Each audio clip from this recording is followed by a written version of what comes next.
Hi, Milind from Mumbai. Hi, Ajay from Bangalore. Jagdish from Ahmedabad. Um, Joining us here, um, and Aman Masuma. Thank you for also sharing your faces with us. It's lovely to be talking to people. I'm going to wait a little bit and see if there's more people who want to join me and feel more like a conversation a little bit. Thank you, Sandeep, Amalia, Tarni, Manita, Milind. Waiting for some more people to both drop where they're joining from on the chat box. That gets your fingers warmed up for all the questions you're going to have. And let's get your smiles out for all the aha moments you're going to have today. Hi, Deepa. There you go, joining from Mysore. Lovely. Hi, Sandeep from Pune. Pooja from Gurgaon. Aditya has also joined us in the room, so has Diana. Hi. Hi, Grace, joining from Pune. Pretty chilly, huh? Let's see. Okay. Manisha's joining from Noida. She knows what chilly is. Okay, lovely. Hi, Shubham. Welcome to this wonderful, wonderful time we have today. Okay, so for all the chilly weather there is, let's bring in some steam in. Yeah, we're going to be doing a cool virtual visit to Brooklyn Steam today. And if any of you all know what steam means, you can drop that answer in the chat box without Googling. Yeah. So let's see if y'all can put in what STEAM is. It's a really lovely word that I learned about a few years ago, and kind of tends to capture the intersection of a lot of fields that I thought were the coolest things in the world. Okay, lovely. All right, so we're getting some responses in there. Let's get started for today. I want to first kind of place you into where we are at and why we do what we do. I am Arshia and I am from the Circle. You will have other team members from the Circle joining in here as well. All of us work together every day towards reinventing India school by school. Why do we do that? It's because we believe that all children, regardless of where, of their caste, religion, gender, or socioeconomic status, whatever their identifiers are, do not predict where they can go in life, that they deserve a life filled with opportunity and choice as much as the next child. So, to do that, to go towards that vision, we reinvent schools, programs, and teaching institutions that empower students from low income communities to build an India, not just live in it, but build an India that's free of poverty and filled with love. We do that through our incubation program for entrepreneurs who launch schools and after school spaces all over the country. We do it through our labs, a program that you're a part of today as a virtual visit, where we reach educators across the country who are interested in learning more about reinvented learning and who are interested in implementing it in their diverse spaces. And we do it through Circle U, through which we reach teachers and we deepen teaching practice so that teachers can reinvent the profession of it, the practice of it, the artistry of teaching, and live in to the aspirational role that teaching truly is. Yeah. um so my question to you is, this is what brings us here today, this is what brings me here today, this is what brings Amina here today. What brings you here today? You could have seen the video of Brooklyn's team. You may have heard about it beforehand. You might just be interested in understanding what a virtual visit is. My question to you is, what brings you, specifically you, here today? I want you to go back to the chat box and drop in your responses. I would love to read some of those out right now.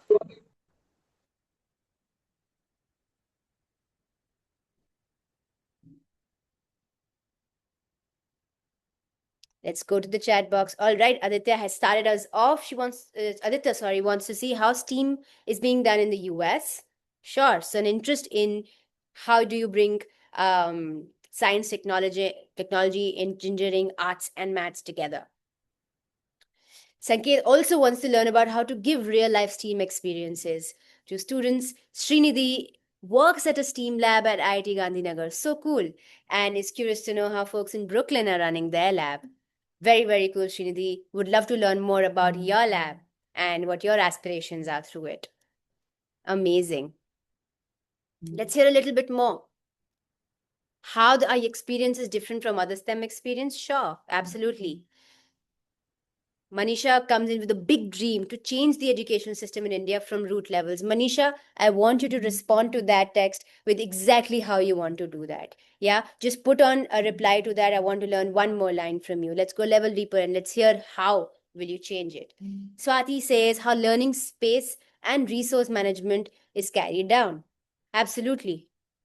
Yeah, STEAM isn't a resource light field, so it will be cool to see how they work with that. Sandeep works as a tech teacher and joined this meeting to learn how STEM programs can be better aligned with industry skills. Absolutely. Right. So you're absolutely at the right place to start learning more about the work that Brooklyn's team is doing and to ask the questions that you might have. Finally, we have Jagdish, who is an engineer turned educator. So many people are here, very, very specific interests today. Very, very cool. Ranjana is a STEAM teacher and wants to learn how to kind of bring those experiences in. Okay, lovely. Shubham has been working on democratizing STEAM education. Jagannath also wants to learn to enhance their knowledge with 21st century skills. That's a great segue into how we would like to frame this visit for you. One of our partners, one of our strongest partners as we reinvent India school by school, is an organization called Transcend. Transcend designs schools such that it takes the grammar of school that has been inducted into all over the world, which is a factory model, an industrial era model of school, and break that design down and build it back up by learning from the community and using core principles that put the learner at the center to create leaps that are extraordinary for all children. Moving from industrial era learning, which are inequitable on several dimensions, especially for children coming from low income communities, into extraordinary learning in the 21st century that ensure that there is zero predictive power, which means that where you come from does not decide what you choose to do and what you're able to do. There are 6 leaps, truly, that Transcend aspires to make that will take children from industrial era learning to extraordinary learning. I want you to read this for a moment. And as I walk you through it, just keep looking at this slide and make sense of it for yourself. Moving from narrow focus, which is more content, specific textbook, specific chapters, into a whole child focus, where a child's learning is about academic mastery, yes, but it is also absolutely about developing skills of inquiry, skills and orientations that help you empathize with the world and with the community around you as well. Moving from isolation and conformity to connection and community, working not just for your individual self, but with each other at the level of humanity and at the level of the world. Moving from low expectations with surface level learning to high expectations and absolutely rigorous learning, going deep, understanding truly what it is that I'm learning and applying that in the world. Yeah. Moving from irrelevance to relevance in terms of both content and application. Moving from a standardized approach to a custom approach that works for every child. And finally, moving from passive compliance to agency. Yeah. Again, I want you to look at this screen for a little bit because I have a challenge for you next. I am going to show you a video that introduces Brooklyn's team. And my question to you is which leap do you see in action? Which leap do you predict to be in action at Brooklyn's team? Yeah. So check it out once again. Whole child focus, connection and community, high expectations with rigorous learning, relevance, customization, and agency. If you want to, you can take a screenshot right now of this. I'm going to wait 4 seconds for you, and then we're going to move to the video. Yeah? 4, 2, 1. Screenshot done. All right. Let me now introduce you to Brooklyn STEAM.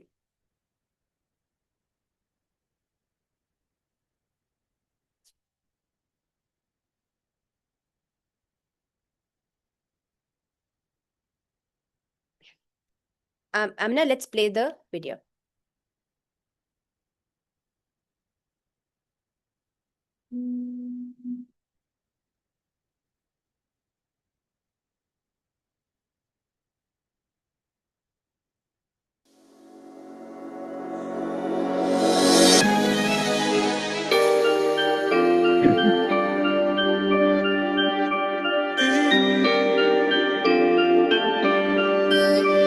The reason the STEAM Center is important to the Brooklyn Navy Yard is that you have to invest in the local education system in order to keep up. And if you want to be doing the right thing as any policy leader to maintain economic opportunity and advancement for people, and it's sort of a no-brainer that you have to invest in talent pools and pipelines. And something like the STEAM Center is a new approach to technical education, where it basically tries to blend and sort of turn on its head this classic notion of vocational as a less than education pathway. So we embarked on this idea of bringing 8 high school partners together, being comprised of students from various socioeconomic backgrounds for the purpose of career and technical education inside a place of work here on the Brooklyn Navy Yard. So we currently have 5 pathways here at the Brooklyn STEAM Center. Our first one is construction technology. Our scholars are learning carpentry, masonry, solar installation. They're also learning how to build tiny homes out of sustainable materials, and they're building those tiny homes as a way to give back to our community. Our second pathway is our design and engineering pathway. In that particular program, our scholars are learning everything from architectural drafting and design, 3D modeling, to using some of the most advanced manufacturing technology in the industry. Our third pathway is our film and media program. Our film and media program allows our scholars to get real-world, hands-on experience. They're exposed to audio engineering, film, screenwriting, and a variety of editing techniques. Our fourth pathway is our computer science and information technology program. Our scholars there start with the basics of building, maintaining, and repairing a PC, to securing a network, all the way up to full stack development, where they're designing and publishing their own apps and websites. Finally, one of my favorite, culinary arts and hospitality management program, allows our young people to earn a variety of credentials in that industry who want to pursue careers in culinary arts with up to 16 college credits and an affiliated major. Career and Technical Education, CTE, it prepares students for the real world because with CTE, they not only learn the academic, but on top of the academic, we integrate hands-on real-world technological skills that they need to know. The kids love it, and they're able to retain that knowledge because they see a benefit of it.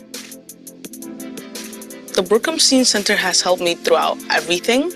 Now that I'm in the computer science and IT program, I created my own version of the Snake game, which I'm really proud of because I was brand new to Python coding language, and now I'm doing my own websites and I'm creating a prototype for an application I want to develop in the future. And what I can say is that I made the best decision when choosing computer science and IT. The STEAM Center provided me with everything I needed to succeed. They set me up for success. STEAM also helped me, outside of just, professional competence, they helped me develop my soft skills and my dispositions required to work in this industry. It gave me a purpose. It gave me a passion, right? I developed intense passion for culinary arts and for cookery.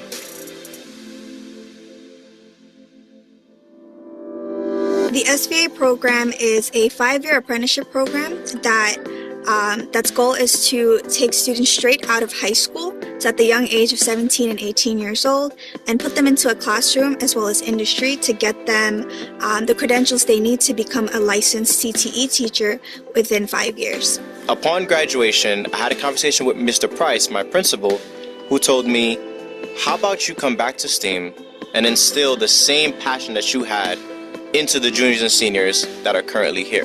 And I took that offer up. I would say STEAM is the best opportunity to speak to professionals on a daily basis, to work on projects with industry partners, and to be in a space that looks identical to real workspaces is something you should take advantage of. Here at the Brooklyn STEAM Center, we're really fortunate to leverage our partnerships at the Brooklyn Aviar Development Corporation, as well as DOE resources to ensure our teachers have the best opportunities and the most recent and relevant opportunities in partnership and collaboration with industry professionals and experts.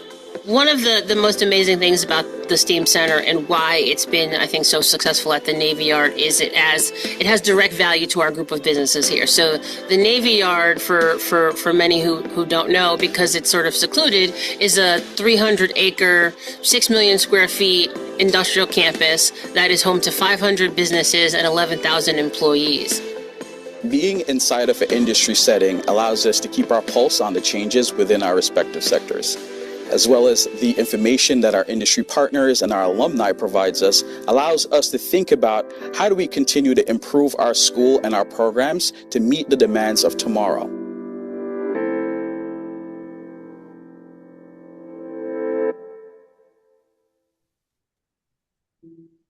All right.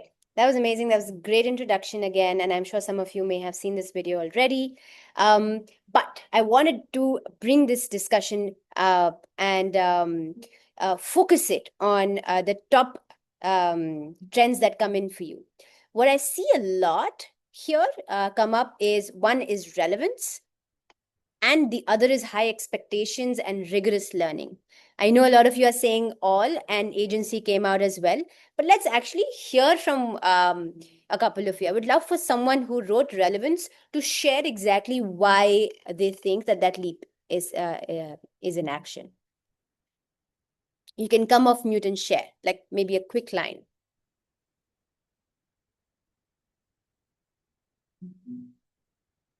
Sanket, let me put you on the spot. So basically, our students learn a lot from textbook, and they don't even know how it looks like in action in industry. But here, the work itself is showing all the skills you are actually using in industry. So the whole setup of the campus is also like a industry. So everything is very relevant. Like you're actually working how you would work in an industry. Yeah. Absolutely. And we'll hear a little bit more shortly from Damiano about why that happens and how that happens. Yeah. All right. Let's hear it from one more person about, because a lot of you all wrote about high expectations and rigorous learning. Why did you see that in action? When did you see that in action? Would love to hear from one of you who wrote that in the chat box. Yeah, it's Rajgopal here. And yes, I think what we see here is in terms of the use of technology seems to be pretty much advanced. Is most of I think breakthrough technology that they are looking at this point in time. And you've pretty much seen across all the different sectors that it's being used. And I think people from those particular areas coming in and then teaching them in terms of as to why they took up, it just puts some more focus in terms of as to the expectations as to what's set out from them. And that's the reason why I have put that as something that comes across seriously. Yeah, agreed, right? It's not very often that you see young people being given the chance to become experts and develop that expertise and then come back and then share that expertise as well. Just the dream of being able to do that, I think, and the fact that it is considered rare is just, something for us to really think about. Before we move into a deeper dive into this as well, Sandeep, if you're here, I would love for you to share a little bit of your experience visiting Brooklyn STEAM and which leaps you saw come alive as well.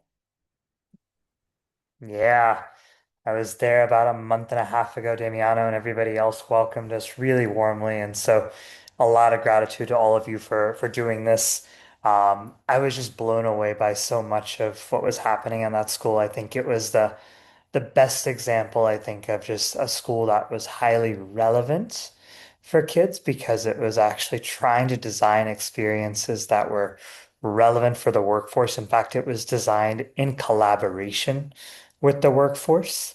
And so every experience that kids were going through and like students that we talked to were all basically like thinking about, hey, like this is an experience that is setting me up for the future workforce. And I think that seeing that, but also seeing that linked to their engagement pickup, like their agency pickup, was just very, very powerful. I think I walked out of that space thinking, like if every young person could get an experience that is preparing them and having them disengaged for the future workforce, like they would leave in fundamentally different places. So excited that we're going to be able to talk to folks from the school today, going to be able to dig in deeper because I think the relevance for what we're trying to do in India over the course of the next 50 years with this demographic dividend that we keep talking about just feels so, so high. So yeah. Thanks, Sandeep, for sharing that. With that, we actually begin with the visit. Just to kind of bring it back, what most of you all talked about in terms of the leaps was about relevance and high expectations and rigorous learning, which is also something that we saw, and I think we'll spot again over the next several minutes, which is that we see learners tackle compelling real world tasks, right, working with industry partners, and we also see not just meet grade level rigor, but in my sense, going beyond that as well. What we really see here at Brooklyn STEAM is that it is scholar-centered, it is future-focused, and it is industry-informed. And therefore, it empowers students to really take charge of their futures. All of this stuff that we aspire, that all of our school and after-school spaces at the Circle also achieve. Our time together is going to be an introduction to the STEAM Center. Now we're going to move into a live walkthrough, and then we're going to move into a Q&A. To do our walkthrough, we're inviting Damiano. Damiano Mastrandia is a career and technical education director at the Brooklyn STEAM Center. The STEAM, as you know, in the center's name stands for Science, Technology, Engineering, Arts, and Mathematics, which reflects its focus on preparing students for high-demand careers. Mastandria manages the center's Career and Technical Education, or CTE, programs. Damiano, welcome to this virtual visit. So glad to have you. Can't wait for you to get started. Hi, everybody. It's a pleasure to have you all here in this meeting today. I'm going to give us our walkthrough, but first talk a little bit more about the model and how it relates to maybe some of the work that you're doing and definitely the Transcend Leaps. In sharing my screen, just know that I will be giving you the slides, so you do not need to have to take screenshots of them. Of course, you're always welcome to take your own notes. Before we jump into more about the school, though, I do just want to give you a little bit more of an introduction about me. So my role at the Brooklyn STEAM Center is the Senior Director of Pathways and Partnerships, and that encompasses a great variety of duties that include handling our accreditation of our programs, all of our data systems, including that for student information and our grants. Where we apply for private philanthropic dollars to be able to fund some of the innovative work that we're doing here in the STEAM Center. And then there's also the work of handling our admissions process, coaching our teachers, and our entire strategic partnership team for all of the external organizations that work with our faculty and young people as part of this experience. So it's a little bit of a whole bunch of different things. Our team is very small, but it's very mighty. And later on, when you hear some of the statistics of what we've been able to do, you'll see that we've come quite a far way since founding in 2017 with Transcend's assistance. Beyond the work that we do just at the Brooklyn STEAM Center, there's also work that we do for additional schools, including inspiration visits like the one you're all on today. Typically, we do these in person, but we're really glad to be able to do it virtually for so many people, and from my perspective, across the globe. More locally here in New York, we're in the process of building more STEAM centers. We just launched the Bronx STEAM Center and are fundraising for Queens STEAM Center, which are different boroughs here in New York City. But we also host visits from other schools, primary, secondary, even college level institutions come and visit to learn about the process and protocols that we use and get inspiration from the way we've designed our space and more. Outside of work related directly to the STEAM Center, I'm also, as part of the New York City Public Schools District, a consultant for our Office of Student Pathways. So this is a more district level format of work. As a curriculum and policy writer for career and technical education, I'm training other educators in the area of cybersecurity. I manage the centralized singular platform known as the Career Pathways Portal for all programs in the city of New York, as well as the payroll for young people. And of course, design tools that find its use here at the STEAM Center, but become citywide adopted tools that will also be made free and available to all of you today. My work doesn't stop, though, in New York City public schools. I'm also an adjunct professor at 2 institutions. One of them is the City University of New York, where I'm the only professor of work-based learning, which is something that most of this group is familiar with, internships, guest speakers, and other types of activities. And in that work, I train pre-service teachers, those who want to come into the classroom, to give them the best foundation to start. And at New Jersey City University, I meet the tail end of educators, those who have been in our system for decades, and they are just learning what are some educational technology tools that they can use. So there's a very widespread level of experience in what I do, and therefore is one of the reasons why I'm the singular presenter for today, related to the Brooklyn STEAM Center, having done this about 600 times. Throughout today's presentation, should you have any questions, feel free to drop them in the chat. We want to be able to help you in the best way possible, but there will also be time for questions at segmented times. So let's get into it. What is the STEAM Center? Why is it important that we're chatting about our school today? Well, the first thing we need to really talk about is why STEAM? Why are we using this acronym? Earlier today in our Zoom call, many of you were asked to define what STEAM is without looking it up. But if you're either unfamiliar or think you were close but weren't sure, STEAM is science, technology, engineering, math, and the inclusion of the arts. For us, it was very important to use this acronym as a way to build clear understanding with a community that wants to figure out what our center does in a very quick way. However, what we do want to also add is that in order for something to be a STEAM center and not just a STEAM program, in our definition of the model, it also means that the education has to connect to workforce development. If it does not connect those two things together, they are still useful, they are still valuable to young people, but by our definition, it is not a STEAM center model school. So opportunities like an hour of code, Lego robotics, classes that teach a career are all valid forms of STEAM education, but it's only a STEAM center if it's specifically designed around some of the leaps that you have all been putting in the chat today about connecting young people to their next big step. Because at the end of the day, our education system is built around preparing productive, civically engaged members of society and therefore careers. So with just that in mind, if you have prior exposure or an understanding of what STEAM is, just know that in our perspective, it is a little different here with us. And hopefully through the presentation, you'll see how that is the case. So the STEAM Center model is comprised of 3 large components, 3 elements that make it whole unique. If you do not have all 3 elements, again, we wouldn't be comfortable calling it a STEAM center, but that does not mean that it is not a STEAM program or something that has value for students. It just means that it doesn't fit the model as it's defined.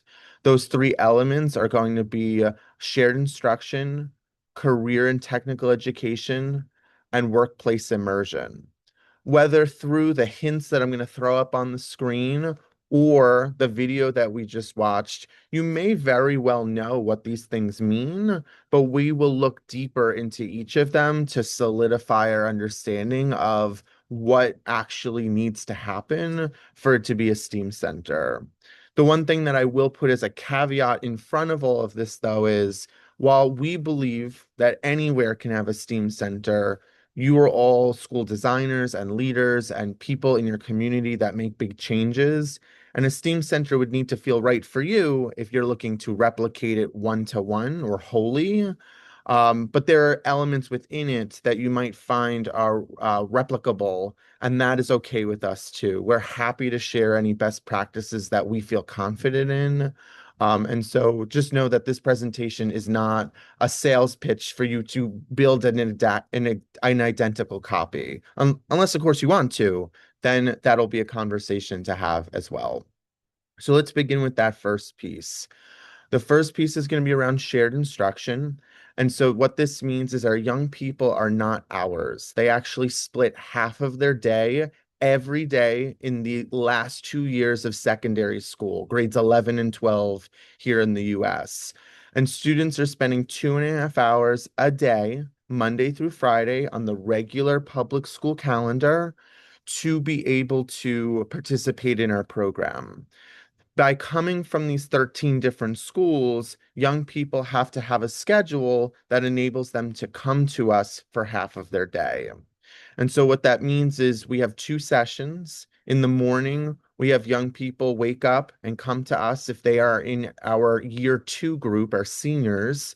And then we will shuttle them back in the middle of the day and return our year 1 students, our grade 11 students, for the afternoon session. So they are separated by grade level, so that way they get the full 700 hours of instruction over the 2-year period.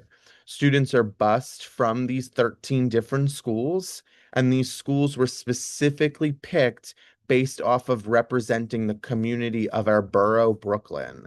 So when you look at the demographic statistics of our school, it reflects that of the entire borough. And that was done through a strategic choice of these schools to make sure that we have all types of young people enrolled at the STEAM Center. We often get the question, what does the average STEAM scholar look like? And it's a very difficult question to answer because it really is just based off of one thing, their interest. We don't use things like grades or behavior or attendance to decide whether or not a young person can enroll at the Brooklyn STEAM Center. We have students who have profound disabilities where we provide them the same special education services that they would at their regular high school. We have young people who live at and below the poverty level, about 70%. We have young people who identify with, a non-Caucasian basis, 99%. And then we also have, 1 in every 10 students as a multilingual learner, which typically means that English is either not their first language or they have not fully become proficient in the primary language of instruction, which for us is English. Students that come from these 13 schools are mixed together in classes in a specific pathway that they are part of. And I know that we have a question about how do they choose a pathway, and we'll certainly get into that when we start talking about career and technical education. To just address the other question currently in the chat, which is around like, how does this timing work? Both sessions are 2.5 hours. So students are with us either from 8:30 to 11 or from 12:30 to 3. The morning session, that AM session, is for our year 2 students, and our PM session, the 12:30 to 3 o'clock, is for our year 1 students. So that's always going to be the same. The school sends students for those times. And our year 1 students who are here in the afternoon, the following school year are here with us in the morning. Another way of looking at it could be this graphic, which shows you like where they travel to and from each day. We provide students with their meals when they're with us. And every student gets a full fared Omni card, which is our, transportation pass that they use to take free rides on the buses and trains. And so This is a little bit more about how they move around. So you can see that they're still doing academic coursework at their high school. They're still taking English and math and physical education. Just at the STEAM Center, they're taking their elective coursework. And I'll explain how that works in our credit and diploma system in a little bit. The other thing to note, though, is that the benefits are not limited to just the student experience. These sending schools, these partner schools, also get a major benefit from being connected to the Brooklyn STEAM Center, which is, in average, we are approximating about 50 young people per school, so 25 in each grade level. By taking about a class away from each partner school each day, that means that there are a set of teachers who have one less instructional period a day, which can be used by the school to offer remediation, acceleration, or my favorite, common planning time for educators. The other benefit is at the moment, these partner schools do not pay anything to have their students enroll at the Brooklyn STEAM Center. Their tuition is covered by the city of New York because we are a public school, and we have a separate budget for that. And when we look at the long-term effects about how students and these partner schools benefit, we can see that if we do a quantitative analysis of students who are at those schools that participate and at those schools and they don't participate, we're looking at 8 additional high school credits, 6% higher attendance rates, and 10% more likely to be marked on track to graduation, meaning that just being in the program itself has a very strong correlation about potentially impacting a young person's success. And again, we don't use the top 5% of every school. We have young people from every part of the spectrum as a way to ensure that all young people have an equal and equitable opportunity to be part of this. One of the other pieces, and then I'll use that to answer one of the questions in our chat, is going to be around what other benefits can the school get, or why is the Brooklyn STEAM Center its own school as opposed to being built into the existing 13 schools?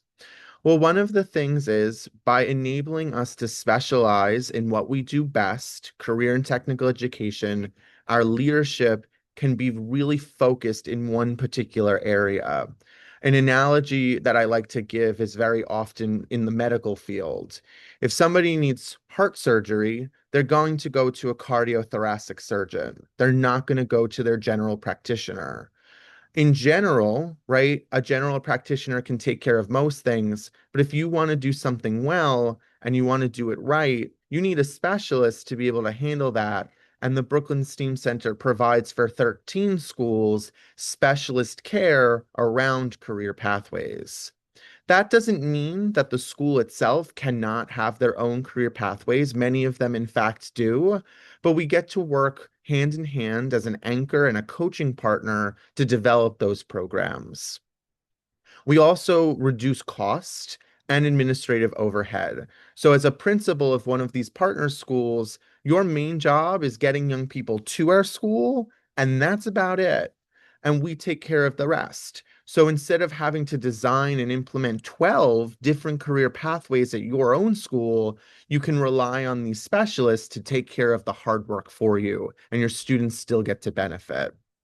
Conversely, because students are coming to a singular place from 13 different places, changing interests in student bodies at each of these schools means that every dollar is well spent, because instead of building a $2 million kitchen in every single one of these schools, we have one space where the interest may ebb and flow or change over time at individual schools, but we're at full enrollment. This is a cost-effective way for the district to build these specialized labs without having to be able to do some of the work that would be required to build a $30 million set of suites or programs or labs in each of these individual schools. It's just money saving in that way. Before we progress to the next thing, we have a question around career plan tracking. And so to address that, every young person in New York State is required to have a career plan, which monitors young people's interests and passions, their skills, what careers that they'd like to go to, and what particular activities are they engaging in to make sure that they are, in fact, exploring those things. All students have in New York City a career plan through the Career Pathways portal. And so they monitor and maintain that digitally. And as a resource for all of you, we have an offline version that shows how our young people answer those questions. And it also translates into 100+ languages. So that way, any young person can career plan, even if they don't have access to our Career Pathways portal, which is a proprietary software for only New York City students. Now we can talk about career and technical education. So you may have heard of industrial or vocational education. And in New York, specifically in the US, we did a rebranding of this type of learning in 2004 and renamed it CTE. Part of it had to do with the stigma that you have heard about earlier, how our schools are designed for an industrialized, factory modeled institution. And so by bringing vocational education into the 21st century, we needed a new name with new indicators to make sure that people were stepping up instead of repeating the mistakes of the past. When it comes to career and technical education, we have a national design framework by the Association for Career and Technical Education that explains the high quality elements of programs like this. And in the United States, we have the Carl D. Perkins legislation. It's an act passed by the federal government in the US that authorizes the development and funding to a degree of programs like this that establish quality indicators. At the STEAM Center, we look at those requirements as our floor, as our baseline, not the goal or our ceiling. And so career and technical education is elevated here at the STEAM Center. We like to talk about CTE with the 4 C's. The first one is around credits. Students do receive high school credit for the programs that they take at the STEAM Center, even though it's not at their regular high school. They can get up to 14 elective credits. In New York State, students on average need 7 elective credits to be able to graduate high school. We're offering double that, which means that there will be more courses on their transcripts if they choose to apply to university, and therefore their admissions officer can see they took additional and advanced coursework. But simultaneously, right, we also enable young people to earn college credit as part of our programming. Instead of students having to go to a separate campus at a different college and meet a different professor and use additional time in their busy lives, we have dual credit agreements with colleges where our high school teacher is also the professor. So students do the work, they perform well in the course they have here at the STEAM Center, and at the end of the semester, they are going to get both a high school transcript and a college transcript for credits that they've earned, which they can transfer to a multitude of universities, not just in New York State, but in the United States.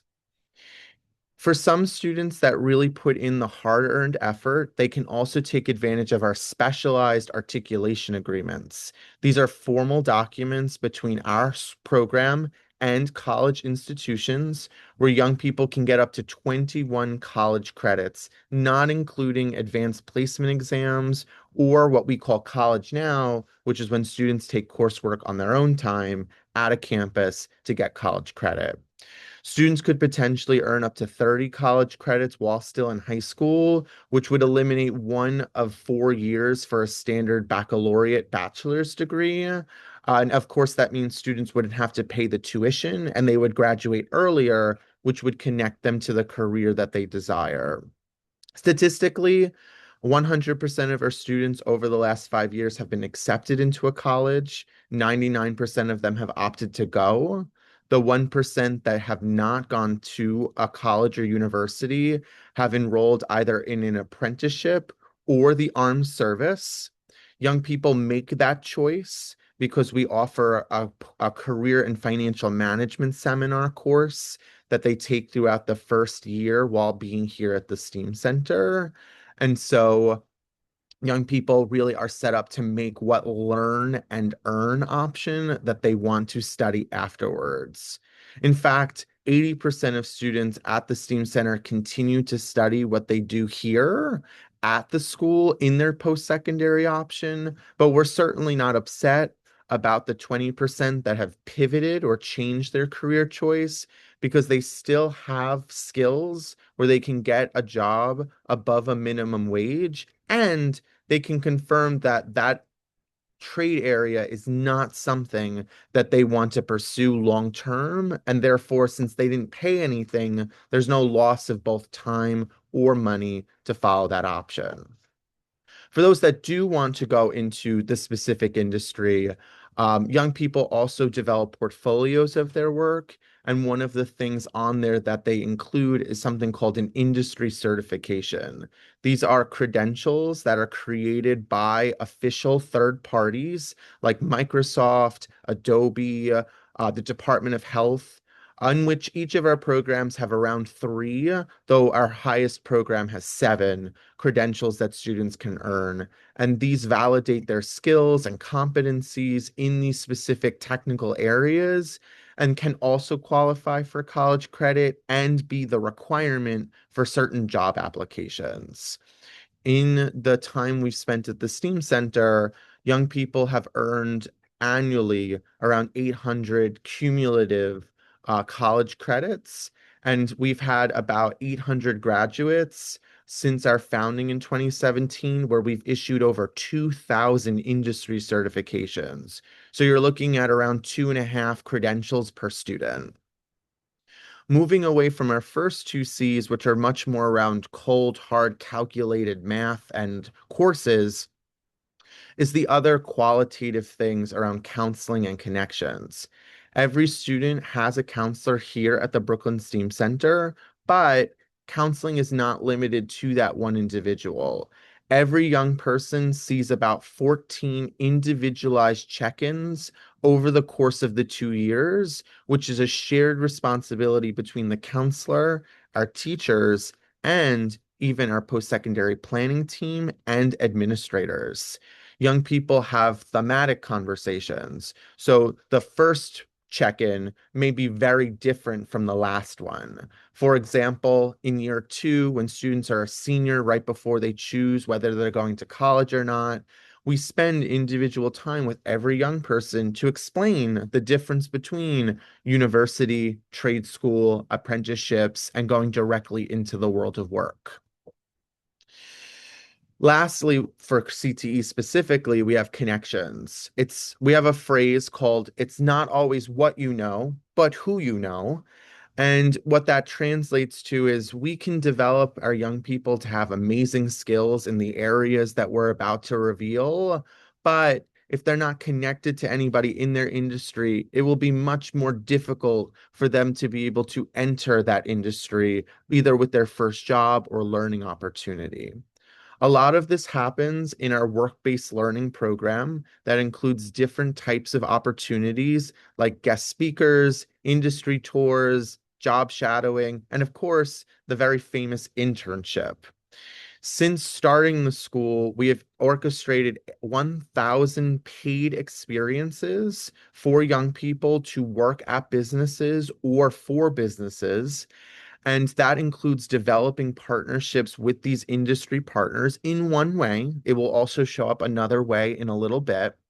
And developing those relationships ensure that young people are learning not just in the classroom, but on the job.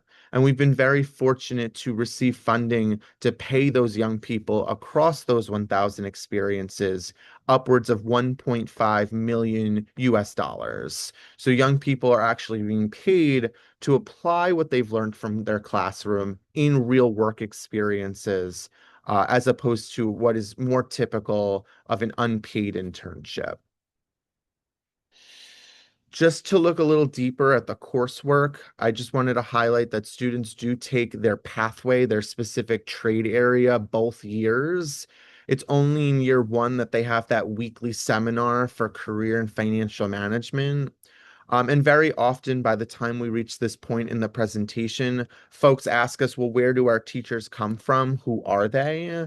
Our educators are New York State certified teachers. They are New York City public school employees, and they come to us from a variety of different walks of life. Some of them are transitional candidates, meaning that they worked in the industry and decided to come into education as it either aligned with their interests or passions. So, for example, our mechanical engineering teacher used to develop fluid systems for aircrafts and literally rocket ships. He's a rocket scientist.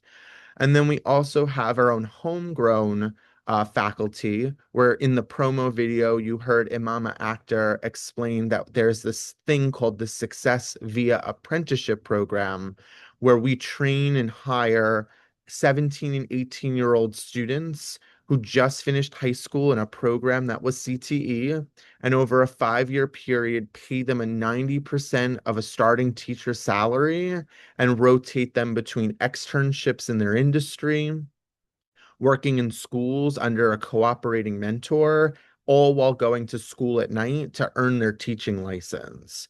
About 70%, to my understanding, of our faculty were SVAs, which includes myself, our principal, our entire leadership team, and half of the faculty in the classrooms. It's been lauded as one of the most effective teacher preparation programs in the United States and boasts a very high retention rate for the 5+ year mark where most people tend to leave. In terms of what students get to study, and to come back to our earlier question about how do students choose a pathway, young people have a multi-step process to finally land in a specialization at the Brooklyn STEAM Center. So we have 12 options. That is quite a bit of choices to ask a 14-year-old to decide on. And also, on top of that, we also should highlight that they have to decide before that in the 8th grade about what high school that they want to go to. In New York City, students can apply to any high school within the 5 boroughs, regardless of where they live. And so in 8th grade, we've segmented out when students have to make those individual choices. In 8th grade, when students are applying to high school, our big focus is just sharing with them that this opportunity is something that they could take advantage of, but they must go to one of the 13 schools. So students do that application in 8th grade. Across 9th and 10th grade, we have a variety of opportunities, tours, webinars, exploratories, meet the teacher night for young people to start learning about the industries and the options within them for them to be able to study. We've ultimately settled on 5 industries, and students in 10th grade, when they apply officially to the STEAM Center, rank the departments, the industries that they care about. Once they are admitted into the STEAM Center, the first semester is called Department Core. So students in our engineering pathway take engineering core the first semester, where they learn the foundational skills of engineering, and they do exploratories of each of the 3 specializations. After their first semester, they then decide within the department what specialty they want to focus on for the remainder of the time at the STEAM Center. Some questions that typically arise on this is, how do you educate young people to make an informed choice? Even starting in 8th grade, we are talking about these options. We have videos, documents, slide decks, spreadsheets that explain what each of these things offer, and also how they are different from one another. And that is provided at every step of the way. We also get the question of, well, what if a student chooses one area but wants to do something else? When it comes to the departments, if a student really is coming into the STEAM Center to say, I want to do game design, but halfway through they say, I really want to be in cybersecurity, that's okay the first semester, because they are not officially in a specialization that first semester. They're just in a department. But let's say a student gets into culinary arts, but they really want to be in the building trades. we spend the first 10 days of the school year reinforcing this information to young people to make any changes based on their choice. It usually works out that 98% of students get their first choice and they stay with it. And generally, we only have to swap about 4 students out of our 300 student cohort, 600 students total at the whole school. And so there is a limited time in making that change, but there is a lot of effort put into making sure that young people are best informed about what it leads to. Young people also have the opportunity during orientation, as well as our parent-teacher night, to answer or address any questions they have about the choice that they made.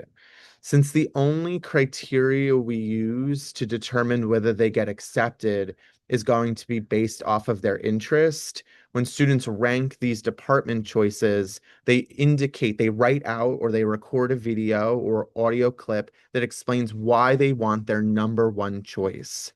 And as the admissions director from the school, I read every single application to make sure that young people have a solid reason for why they want that to prioritize their enrollment in that particular area. It also gives us good insight to see if a student is informed about these particular options, because many young people pick engineering and then excitedly discuss in their narrative that they can't wait to build a house.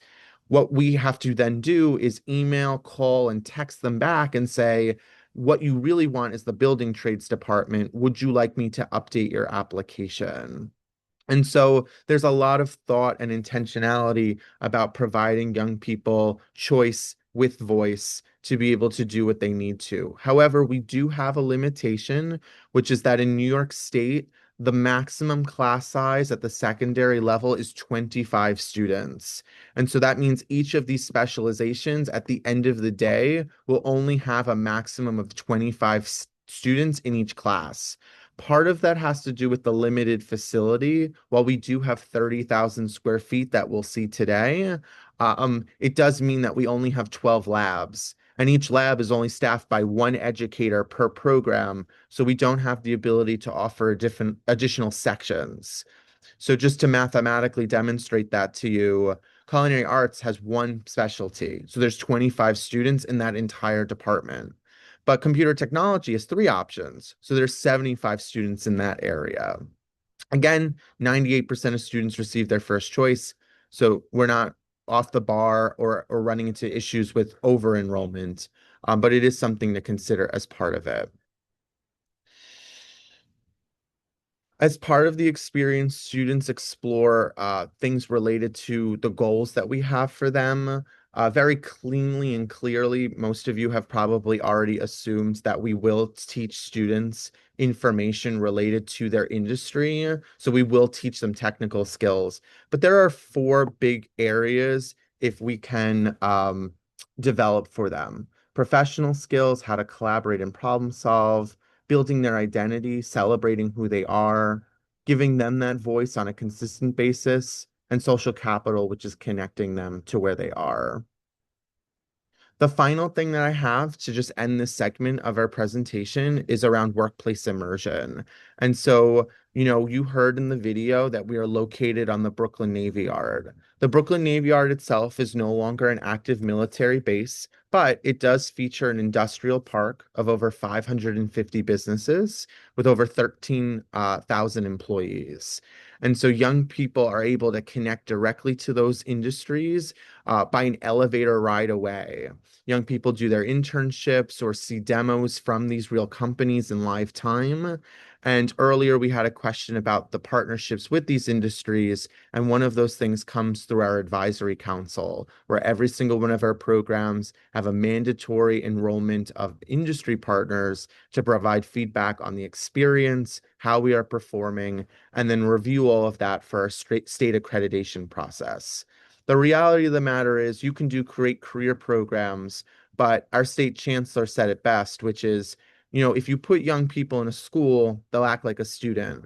But if you put them in the world of work, they'll act like the professional we know that they are. And by calling our home here on the Brooklyn Navy Yard, we're not preparing young people for the world of work. They're in the world of work, then it really changes the mindset of how we do things. And as we transition over in just 30 seconds to go through our walkthrough of the space, you'll see that that was part of the design as well. Before I pass the mic back over just to explain how we're transitioning to the walking piece, I did also want to just point out to all of you that we have a resource document for your convenience. All of these links go to key information about how the STEAM Center works, or related information about work-based learning, or how we develop partnerships, including things like our career plan guidebook. And so that is just going to be something that is open for your review as part of today's presentation. I'm going to transition my Zoom window over to my phone. So I'm just going to throw it back to our facilitator while I do that. And then, of course, we can take questions at an appropriate time. Thank you so much for that, Damiano. What I saw also a lot was just people who are actually deeply invested in STEAM and STEM focused education had a lot of questions for you, and we'll get to that. But for the audience, actually, I'd love to just quickly see on the chat box one quick insight or highlight that you got because Damiano shared in detail a lot of the aspects of how Brooklyn STEAM works. One thing that has either is that was insightful to you, that was a highlight for you, or that's inspiring you, spark that you're having about what you could do. Let's take a little moment and let's go back down into the chat box. If I really like some of those, I would love for you to come off mute and share as well.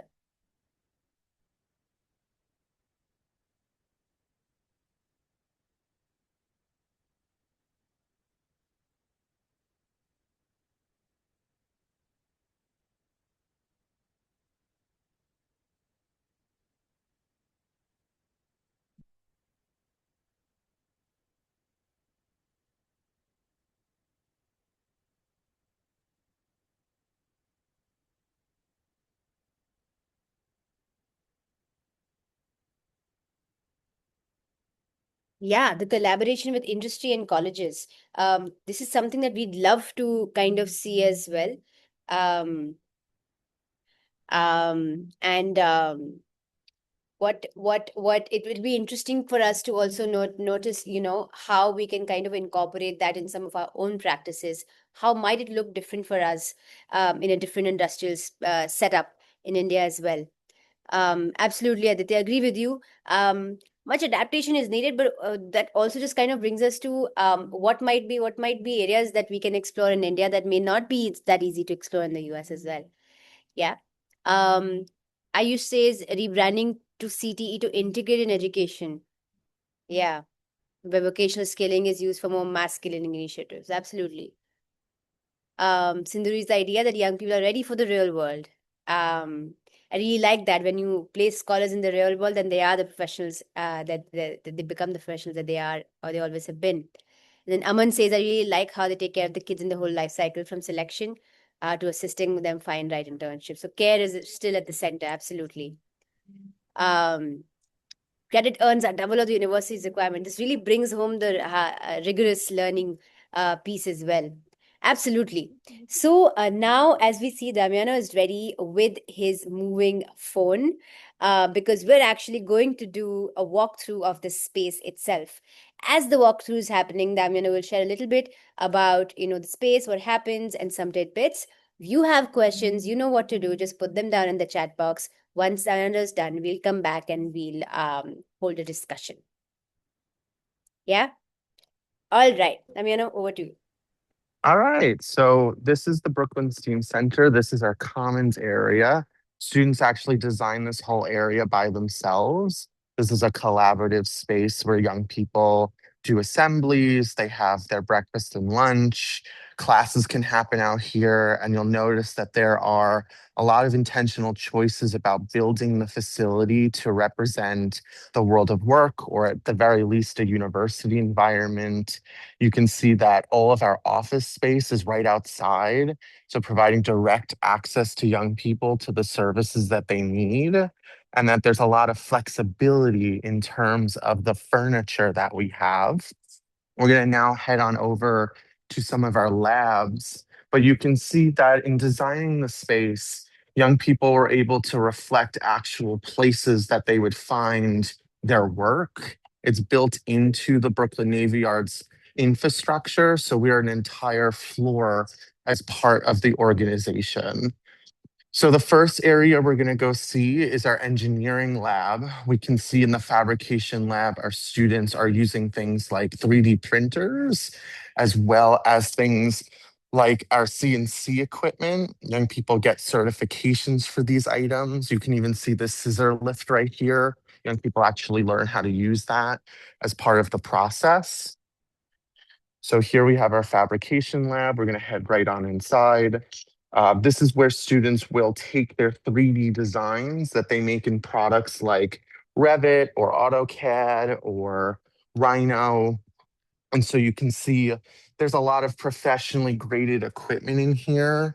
In reality, the one we're looking at right now on the screen is something called a CNC mill.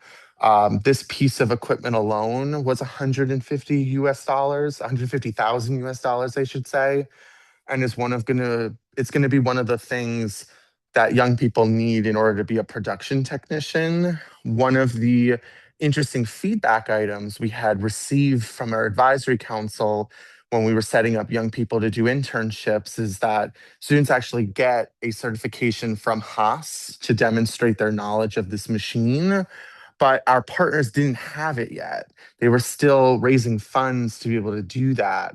And so we can see that this is what we call a manual mill. It's the predecessor of the large cabinet we were just looking at. And our partners actually donated and paid for the electrical for it to be installed. We have other equipment in here, like our laser cutting stations, our CNC lathe. There's a spray tan booth right here for different types of objects and equipment. Here are some of our 3D printers. We have them spread across different areas in our school. This Marked Forge actually prints in plastic but has inlaid metal inside.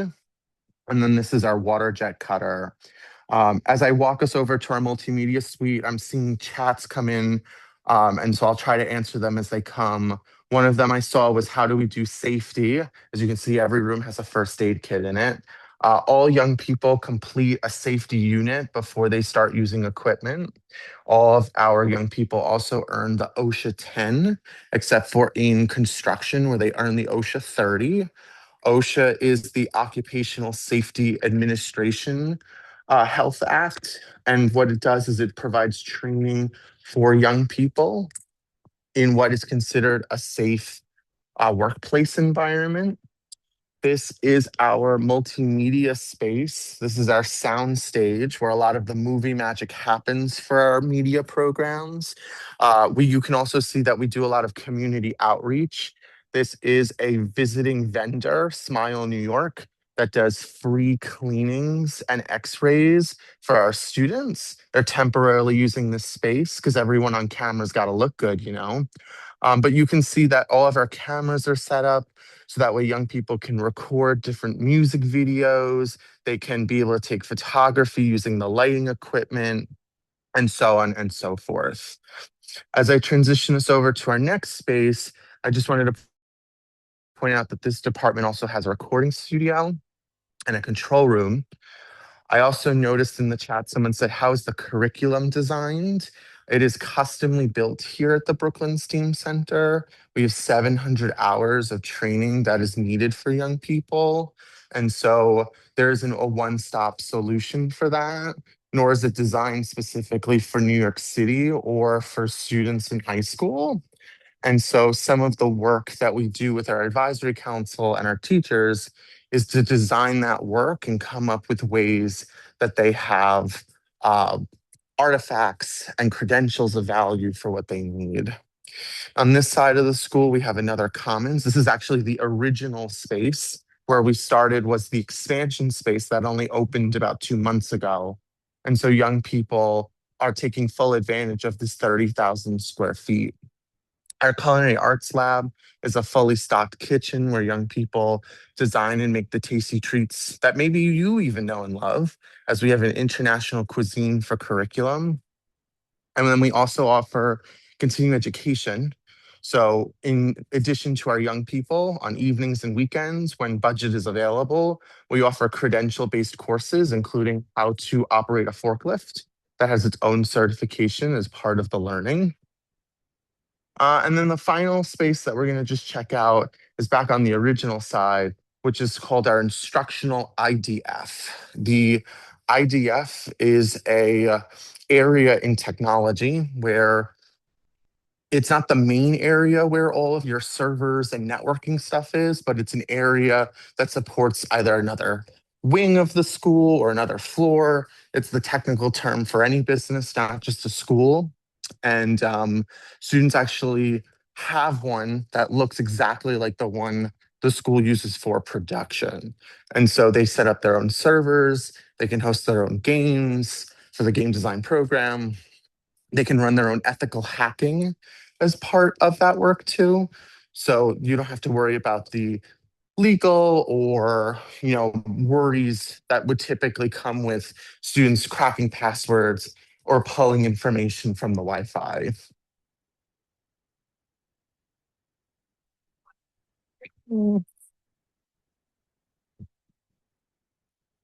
And so as we head over there, the last thing that I saw in the chat was around examples of curriculum.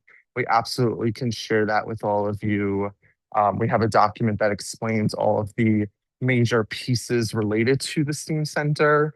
And so that shouldn't be a problem for all 12 pathways. We have these pin boards put up together so students can start putting up their drafting. Again, this side just opened last week, so they're just getting used to using the space. They have blockers. And then this is that instructional IDF. Students will actually install the servers and all of the networking equipment themselves as part of the learning. Our teachers are very much built off of the guided instruction model to educate young people. It's not we do for them, it's we do with them. Okay, so that was a brief tour of the Brooklyn STEAM Center location. I'm going to flip back to my laptop, so I'll just pass it back to our facilitator. Thanks, Damiano. There are a few questions already in there, but Damiano was very skillfully just responding to them on the spot. But thank you so much for sharing that. It was a beautiful space, for sure, and it was very cool to see all of those elements that kind of come together and see how seamlessly you can move from space to space and how the opposite of isolated they are from each other. That was really cool. A lot of people are really inspired and want to build a space like this in India. Some people have mentioned examples of spaces like these in India. I highly recommend for everybody who's here to check out those examples as well, and B, if you hope that this place exists, then you're the one who can, and this is what the circle exists for, right? Today, if there's something that sparks for you, reach out to us, and tomorrow you might be the one doing the next virtual visit. All right, so let's actually look at some of the questions. Let's drop our questions in the chat box. We could also, we are also on time. So let's see if we can entertain a couple more questions. Thankfully, I think Damiano has answered a lot of the questions. Rajgopal, do you want to ask your question? Come off mute and ask your question. Yeah, thanks. I hope Damian is back in place. And Damian, it was really great attending this call. And it was really great to see the entire space. The interest again is primarily from the perspective of how this thing is designed, right? In terms of the collaboration with the industry and the universities, and how do you basically position this? Meaning, are these skills, how are these skills different from skills that the students would pick up, say, in a university? From wherein, if they're going to go, then they might be learning all these skills there, right? So why is it that maybe gaining them in 11th and 12th might be a better option? So I believe there must be some amount of a differentiation that might be done. So I would like to get to hear your views on that. Sure. So when it comes to the coursework at the Brooklyn STEAM Center, it is collegiate in nature. So it often is supplanting or a replacement of. We cover just about the same time as an associate's degree major courses were. It's just we're a high school as opposed to a college, so we're not a degree issuing institution. It's something that's on our innovation list to see if we can get to that point. But the advantages of doing it this way as opposed to waiting until college is one, young people get to explore it while in high school.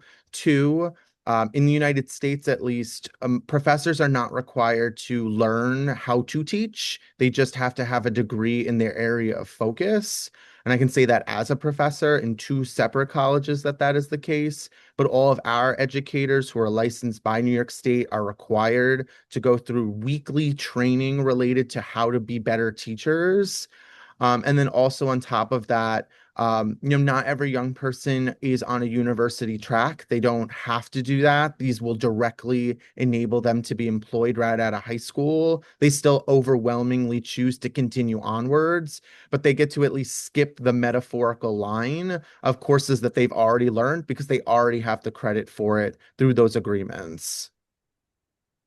Yeah, thanks for that. I think that's where that's the point that I wanted to check on is this program more centered towards helping students take a call in terms of as to what their interest is and equip them to get into universities, or is it like directly leading them into, say, jobs or something that they might directly take up?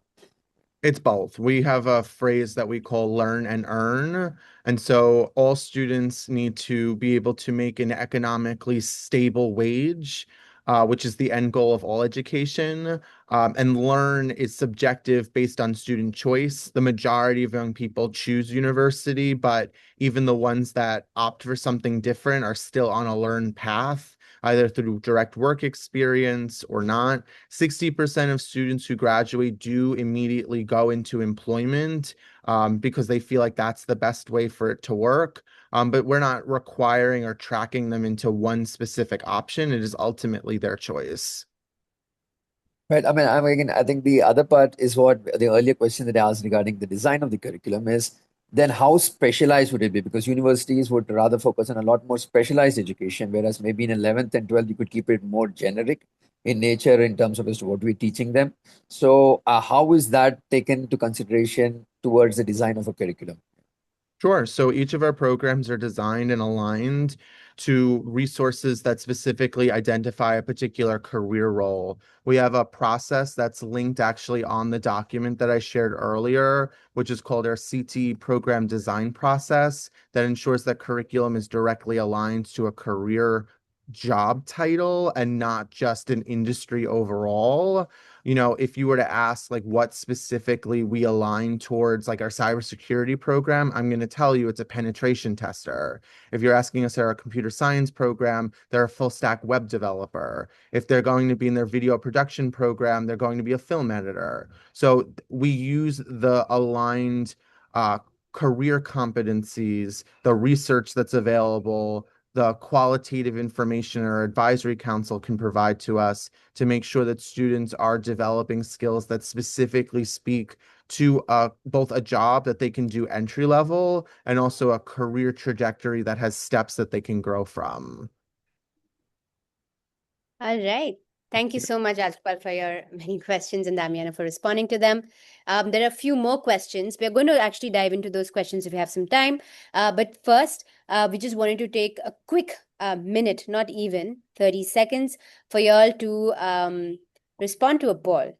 Just tell us your name, your email, and share with us if today's virtual visit helped you understand how student leadership, real-world projects, and career pathways can shape a future-focused and career-driven education as well.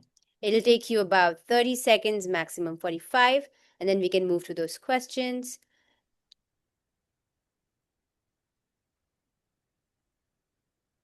All right.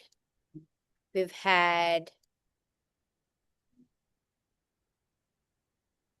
Let's see more responses. Absolutely. And as you're responding, Damiano is absolutely efficiently responding to some of those questions already in the chat box.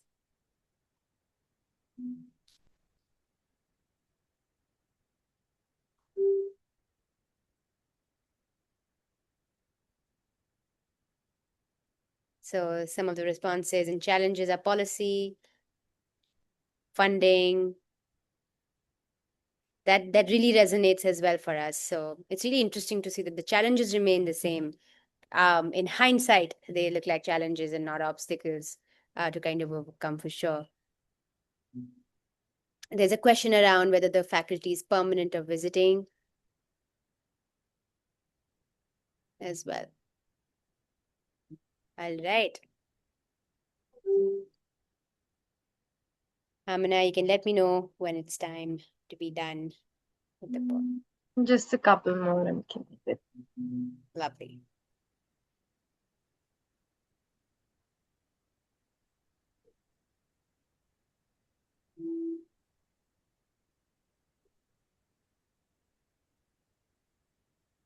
Again, if anybody's interested in learning more about some of the questions that were on the chat, Tamara is responding to them on the chat as well. Very relevant stuff in here. Yeah, I do agree. All right, I think we can close. Yeah. Okay. Lovely. Thank you, everybody, for sharing your time with us, for sharing your thoughts with us. I think most of the questions that were asked in the audience, I mean, has already responded to. Thank you so much. If this really inspired you, if this sparked something for you, take some time now to yourself, put some pen to paper or some sketch pen, and doodle, draw, write, think through. If you have a model in mind, if you want to build it, you know who to reach out to, which is Amina and myself. And we'll see how we can help you develop the next STEAM center. This could be the Bombay STEAM Center, or this could be the Pune STEAM Center, or this could be the Jaipur STEAM Center, or this could be the Ahmedabad STEAM Center. You know, sky's the limit. Thank you so much for joining us. And for the circle and the network team, we'll be starting in a minute. If you have shared your responses to the survey, you may drop off now. Thank you. Thank you so much, everyone.